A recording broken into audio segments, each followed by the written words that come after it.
குரு வணக்கத்துடன் இந்த class start பண்ணிடலாம். நம்ம 8th ஸ்டாண்டர்ட்ல யூனிட் 3ல என்ன பார்த்துக்கிட்டு இருக்கோம்னா, கிராம சமூகமும் வாழ்க்கை முறையும் தான் பார்த்துக்கிட்டு இருக்கோம். அதுல நம்ம விவசாயிகள் புரட்சி பண்ணாங்க அப்படின்னு பார்த்துக்கிட்டு இருக்கோம். லாஸ்டா வந்து கலகம் பண்ணாங்கன்னு பார்த்தோம் இல்லையா? இந்த கலகங்களும் புரட்சிகளும் தோன்றதுக்கு காரணம் என்ன அப்படின்னு பார்த்தா, இந்த 3 முறைகள் தான். ஆங்கில ஆட்சியின் கீழ் நில வருவாய் கொள்கை. இந்த நில வருவாய் கொள்கைன்ற பேர்ல இவங்க ஒரு 3 திட்டத்தை இன்ட்ரடியூஸ் பண்ணாங்க இல்லையா? நிலையான நிலவரி திட்டம், ரயத்வாரி முறை அண்ட் மகள்வாரி முறை. இந்த நிலையான நிலவரி திட்டத்துக்கு நிறைய பேர் இருக்கு. அதுல ஒண்ணுதான் ஜமீன்தாரி முறை.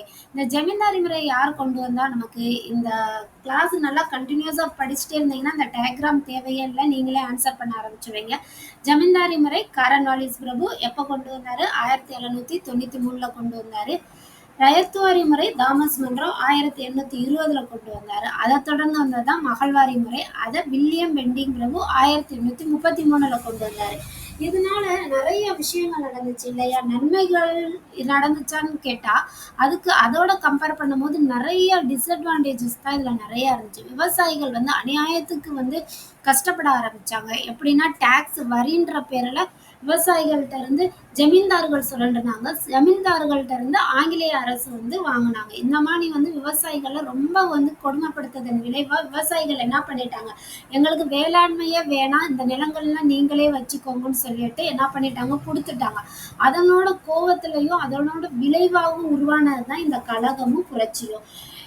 லாஸ்ட் கிளாஸ்ல நம்ம கழகங்கள் பார்த்தோம். இன்னையோட கிளாஸ்ல வந்து விவசாயிகளோட புரட்சி. அதுல ஃபர்ஸ்ட் நம்ம பார்க்க போறது பஞ்சாப் விவசாயிகளின் இயக்கம். பஞ்சாப் விவசாயிகள் வந்து என்னன்னா எதுக்காக வந்தாங்கன்னா, அந்த லாஸ்டா வந்த கிளர்ச்சி அந்த கழகம்லாம் என்னது, ஜமீன்தார்களுக்கும் ஆங்கிலேய அரசையும் கொண்டு வந்ததுதான் அது.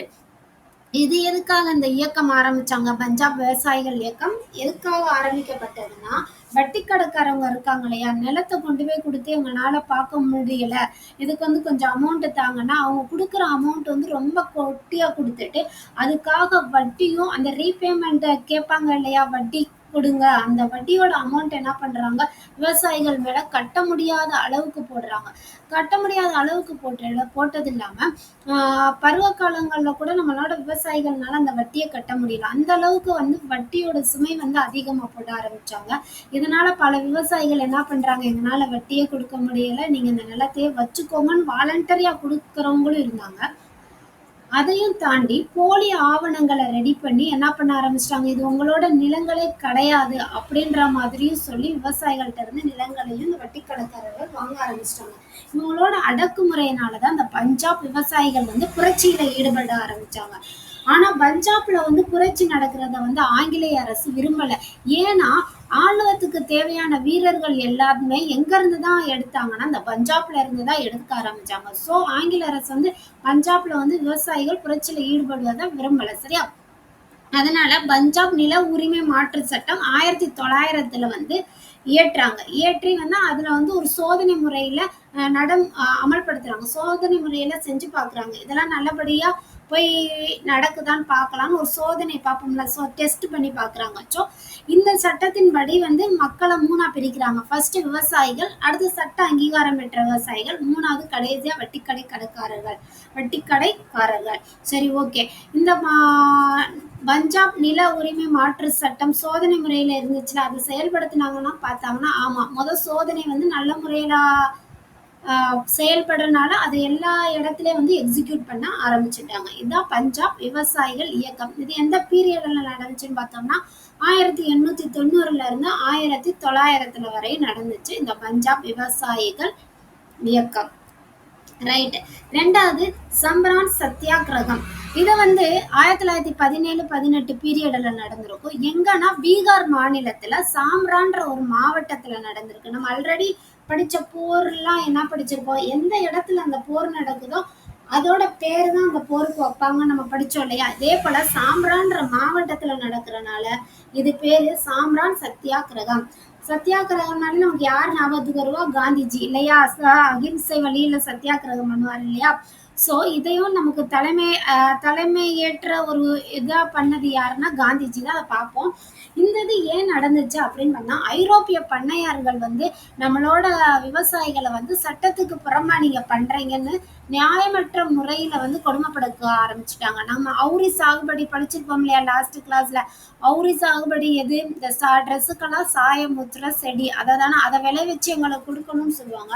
இவ்வளோ பெர்சன்டேஜ்ல கொடுக்கணும், இந்த அமௌண்ட் எல்லாம் எங்களுக்கு கொடுங்க, பின்னாடி இதுக்குரிய ஊதியத்தை நாங்க அப்புறமே தான் தருவோம். இந்த மாதிரி நம்மளோட விவசாயிகளை ரொம்ப கொடுமைப்படுத்துவதன் விளைவாக தான் இந்த சாம்ரான் சத்தியாகிரகம் நடந்துச்சு. இந்த விவசாயிகள்லாம் என்ன செய்யறாங்க, ஃபைட் பண்ண ஆரம்பிக்கிறாங்க.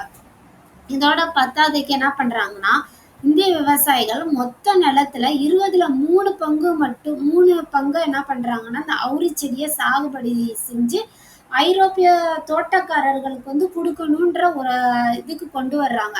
அந்த அந்த என்ன சொல்றது, அந்த கொடுப்பாங்க ஒப்பந்தம், அதுக்கு பேர் தான் சமரான் தீன் கதியா. ஓகே, இதெல்லாம் இந்த பிரச்சனையெல்லாம் வந்து காந்திஜி வந்து யோசிக்கிறாரு. இவ்வளவு பிரச்சனைகள் இருக்கா உங்களுக்கு, சரி ரைட் நான் வந்து ஹெல்ப் பண்றேன். அந்த மாதிரி மகாத்மா காந்திஜி வந்து என்ன செய்யறாரு, இதுக்குள்ள வர்றாரு. அவர் வந்து அப்ப வந்து அரசு வந்து ஒரு விசாரணை குழு அமைக்கிறாங்க. இப்படியெல்லாம் விவசாயிகள் வந்து கஷ்டப்படுறாங்களா அப்படின்றத தெரிஞ்சுக்கிறதுக்கு அந்த குழுவுல மகாத்மா காந்தியும் ஒரு உறுப்பினரா சேர்றாரு. சேர்ந்துட்டு கடைசியா அதெல்லாம் விவசாயிகளோட குறையெல்லாம் விசாரிக்கப்பட்டு 1918 மேல சாம்ரான் விவசாய சட்டம் போட்டு இந்த சட்டம் நிறைவேற்றப்பட்டது. அதன் மூலமா இந்த பிரச்சனை வந்து ஒரு முடிவுக்கு வருது. சரி ரைட். அடுத்து கேடா சத்தியாகிரகம். இது வந்து அதோட கண்டினியூஸ் தான். 1918 நடக்குது. குஜராத்ல கேடா மாவட்டத்துல நடக்குது. இதுலயும் நிலவரிய ஃபுல்லாவே யார் செலுத்தணும், விவசாயிகள் செலுத்தணும். அரசு சொல்லுது நிலவரிய ஃபுல்லா நீங்க பே பண்ணுங்க. உங்களுக்கு நிலத்துல அறுவடை நடந்தாலும் சரி நடக்கலைனாலும் சரி, பணம் வந்தாலும் வரலைனாலும் அதை பத்தி எங்களுக்கு கவலை கிடையாது. நிலவரி ஃபுல்லா என்ன செய்யணும், நீங்க கொடுத்துதான் ஆகணும்ன்ற மாதிரி ஒரு சட்டம் அரசு சொல்லுது. அதுல உள்ள மக்கள் கேடா மாவட்டத்தில் உள்ள உள்ளூர் விவசாயிகளுக்கு வந்து என்ன செய்ய, எங்களால கொடுக்க முடியலன்னு ஒரு இயக்கத்தை தொடங்குறாங்க. அது பேரு தான் வரிகொடா இயக்கம். வரி எங்களால கொடுக்க முடியல, அதனால வரிகொடா கொடுக்க மாட்டோம், அதனால வரிகொடா இயக்கத்தை தொடங்குறாங்க. இதுக்கு யாரு தலைமை தாங்குறாங்கன்னு பார்த்தா காந்தியடிகள் வந்து தலைமை தாங்கி விவசாயிகளுக்கு ஆதரவா களத்துல உள்ள வர்றாரு. சத்தியாகிரக முறையில் நான் அதை சொன்னேன்ல, அகிம்சை முறையில காந்திஜி வந்து விவசாயிகளை ஆயத்தப்படுத்தி ரெடி பண்றாரு. இந்த முறையில அகிம்சை முறையில தான் நீங்க வந்து போராடி வெற்றி பெறணும்னு சொல்றாரு. அதே போல பிரச்சனைகளை எதிர்கொள்றதுக்கும் அவங்கள வந்து தயார்படுத்துறாரு. சரியா, அரசாங்கத்துக்கூட விவசாயிகளும் பேசி ஒரு தீர்வுக்கு வர்றாங்க. அப்பதான் நம்மளோட சர்தார் வல்லபாய் படேல் வந்து ஒரு முக்கியமான தலைவரா, சுதந்திர போராட்டத்துல ஒரு முக்கியமான தலைவரா உருவாகி வந்துகிட்டு இருக்காரு. கேடா சத்தியாகிரகம் நடக்கிற அந்த டைம்ல. ஓகேவா. நெக்ஸ்ட் வந்து மாப்ளா கிளர்ச்சி. மாப்ளா கிளர்ச்சினா என்னன்னா, கேரளால உள்ள ஒரு முஸ்லீம் விவசாயிகள் இருப்பாங்க இல்லையா, அவங்கதான் மாப்ளா கிளர்ச்சி. முஸ்லீம் விவசாயிகள் தான் மாப்ளா. சரியா, மாப்ளானா என்னன்னா முஸ்லீம் விவசாயிகள் எங்க இருக்காங்க, கேரளால இருக்காங்க. இவங்களுக்கு என்ன ப்ராப்ளம் சொன்னா, அந்த சேம் ப்ராப்ளம் தான். ஆனா வந்து யாரு, இந்து ஜமீன்தார்கள். வந்து ஜமீன்தார்கள் போட்டிருந்தாங்களே, இங்கேயே இந்து ஜமீன்தார்கள்னா இங்க வந்து முஸ்லீம் விவசாயிகள் வந்து ஈடுபடுறாங்க. ஸோ இந்த ஜமீன்தார்களும் ஆங்கில அரசால இவங்க நிறைய என்ன செய்யறாங்க, சுரண்டப்படுறாங்க. அங்க நடந்த கொடுமைத்தான் இங்கேயும் வந்து கண்டினியூ ஆகுது. அததான் இவங்களுக்கு வந்து முதன்மை காரணமா இவங்க மாப்ளா கிளர்ச்சியில ஈடுபடுறதுனால. சரியா, ஓகே. இது எப்ப நடந்துச்சுன்னா ஏப்ரல் 1920 மலபார் மாவட்டம். இது எங்க நடக்குது, மாப்ளா கிளர்ச்சி மலபார் மாவட்டம், கேரளால உள்ள மலபார் மாவட்டத்துல நடக்குது. ஓகேவா. ஆகஸ்ட் 1921 மாப்ளா விவசாயிகள் வந்து கிளர்ச்சியில ஈடுபடுறாங்க. எப்ப கிளர்ச்சியில ஈடுபடுறாங்கன்னா 1921 ஆகஸ்ட்ல. டிசம்பர்ல வந்து மாப்ளா கிளர்ச்சிய என்ன செய்யறாங்க, எப்பயும் போல ஆங்கில அரசு ஈவு இரக்கமின்றி அடக்கி விட்டுறாங்க. அடக்குறாங்கன்னா என்ன செய்வாங்க, எல்லாத்தையும் கொண்டிருப்பாங்க. மித்தபடி நிறைய பேரை கைது பண்ணியிருப்பாங்க, சிறை பிடிச்சிருப்பாங்க, நிறைய பேர் காயம் அடைஞ்சிருப்பாங்க. அவ்வளவுதான். இதேதான் இங்க பாருங்களேன், எவ்வளவு பேரை வந்து கொண்டிருக்காங்க அந்த காலத்துலன்னு. அரசு தலையீட்டின் விளைவாக 2337 மாப்ளா கிளர்ச்சியாளர்கள் கொல்லப்பட்டன. அப்பனா எவ்வளவு மக்கள் கொல்லப்பட்டிருக்காங்க, 2337. இது வந்து ஜஸ்ட் ஒரு ரெக்கார்டுன்ற பேர்ல மட்டும்தான் இவ்வளவு சொல்லியிருப்பாங்க. ஆனா ஆக்சுவலா இதுக்கு மீறி நிறைய பேர் என்ன செஞ்சிருப்பாங்க, கொல்லப்பட்டிருப்பாங்க. அந்த நம்பர்ஸ்லாம் ரொம்ப இம்பார்ட்டன்ட், இயர் ரொம்ப வெரி இம்பார்ட்டன்ட், நோட் பண்ணிக்கோங்க. 1650 பேர் காயமடைஞ்சிருக்காங்க, 45,000க்கும் மேற்பட்டோர் சிறை பிடிச்சிருக்காங்க, அதாவது கைது பண்ணியிருக்காங்க. கடைசியா ஃபைனலா பார்க்க போறது பர்தோலி சத்தியாகிரகம். இது எப்ப நடந்துச்சுன்னா 1929 to 30. இதுல 1928ல இங்க என்ன ப்ராப்ளம்டா அப்படின்னு கேட்டோம்னா 30% அளவிற்கு அரசு நில வருவாயை உயர்த்தியது. சரியா? இங்க எத்தனை சதவீதம்? 30%. இதை வந்து யார் எதுக்குறாங்கன்னா சர்தார் வல்லபாய் படேல் தலைமையில. யாரோட தலைமையில? பர்தோலி சத்தியாகிரகம், சர்தார் வல்லபாய், படிச்சோம் இல்லையா, சர்தார் வல்லபாய் பட்டேல் அவரோட தலைமையில வந்து எதுக்குறாங்க குஜராத்ல. இவங்களும் வரிகொடா இயக்கத்தை 1928ல உருவாக்குறாங்க. எங்கனால வரியெல்லாம் கொடுக்க முடியாது அப்படின்னு சொல்றாங்க. 30ல வரி செலுத்த மறுத்து விவசாயிகள் என்ன பண்றாங்க, நிலத்தையே வித்துறாங்க. கொஞ்சம் காசுக்கு நிலத்தையே வித்துடுறாங்க. ஆனா நாங்க நிலத்தை யாருக்குனாலும் விற்போம், அரசுக்கு மட்டும் என்ன செய்ய மாட்டோம், நிலத்தை விற்க மாட்டோம் அப்படின்ற ஒரு முடிவுக்கு வந்து நிலத்தை அரசுக்கு தர மறுத்துடுறாங்க. ஆனாலும் அரசு எப்பயும் போல என்ன பண்ணுது, நிலத்தை கையகப்படுத்தி ஏலத்துல வித்துறது. சரி, ஓகே. கடைசியா ஃபைனலா 1737ல காங்கிரஸ் வந்து ஆட்சிக்கு வருவாங்க. ஓகேவா? காங்கிரஸ் ஆட்சிக்கு வந்த உடனே இந்த விவசாயிகள் வித்தாங்களே அந்த நிலத்தெல்லாம் என்ன செஞ்சுட்டாங்க, அவங்க அவங்களுக்கே திரும்ப ரிட்டர்ன் பண்ணிட்டாங்க. இவ்வளவுதான். இதுதான் கிராம சமூகமும் வாழ்க்கை முறையும். இந்த கிராம சமூகத்துல இவங்க வாழ்க்கை முறை எப்படி இருந்துச்சு, அதை வந்து ஆங்கில அரசு எப்படிலாம் மாத்துனாங்க அப்படின்னு தான் நம்ம பார்த்துக்கிட்டு இருந்தோம் இல்லையா? ஃபர்ஸ்ட் வந்து இந்த நில வருவாயின்னு சொல்லி இந்த 3 முறைகளையும் கொண்டு வந்துட்டு அந்த 3 முறைகள் விளைவாக தான் புரட்சியில வந்து விவசாயிகள் ஈடுபடுறாங்க. அது என்ன புரட்சின்னு நம்ம லாஸ்டா பார்த்தோம். கழகங்கள் என்ன கழகம்? சந்தால் கழகம், இண்டிகோ கழகம், பாப்னா கழகம் அண்ட் தக்கான கழகம்.